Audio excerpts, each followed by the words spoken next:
রোজ আমি আমার সকালটা কিভাবে শুরু করি সেটাই আজকে তোমাদের সাথে শেয়ার করব। এই যে হলো নেসলের এটা একটা কর্নফ্লেক্স। এই কর্নফ্লেক্সটা রোজ আমি সকালবেলা খাই। এটা দুধ আর হরলিক্স এই দুটোর সঙ্গে মিক্স করে খাই। উমেন্স হরলিক্স, যেটা 30 বছরের পর অবশ্যই দরকার প্রত্যেকটা মেয়েদের জন্য। তো আমি সেই হরলিক্সটা ইন্ডিয়া থেকে কিনে এনেছিলাম। হরলিক্স আর এর সঙ্গে এখান থেকে আমি কর্নফ্লেক্সটা কিনেছি। এই কর্নফ্লেক্সটা দিয়ে দুধের সঙ্গে মিক্স করব। এখন আমি কর্নফ্লেক্সটা কেটে নিচ্ছি, আগের প্যাকেটটা শেষ হয়ে গেছে, তাই এই প্যাকেটটা আজকে আবার নতুন করে কাটছি। তাই তোমাদের সাথে ভাবলাম আজকে শেয়ার করি। গরম জল দিয়ে দিচ্ছি, আর এখন আমি দিয়ে দেবো হরলিক্স, যেটা আমি ইন্ডিয়া থেকে নিয়ে এসেছিলাম। এই বক্সটা হলো আমার বেবি ফুডের বক্স।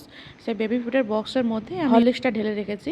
এখন আমি দুধ দিয়ে দিচ্ছি। রোজ সকালবেলা খাবারে আমি এটাই খাই। এখন আমি ভালো করে সুন্দর করে মিশিয়ে নেব। এটা খাওয়ার পরেই আমি বেশ অনেকটা শরীরে এনার্জি পাই। গরম গরম জল খাওয়াটা তো শরীরে সকালে দরকার, তো চায়ের বদলে আমি দুধ খাওয়াটাই পছন্দ করি।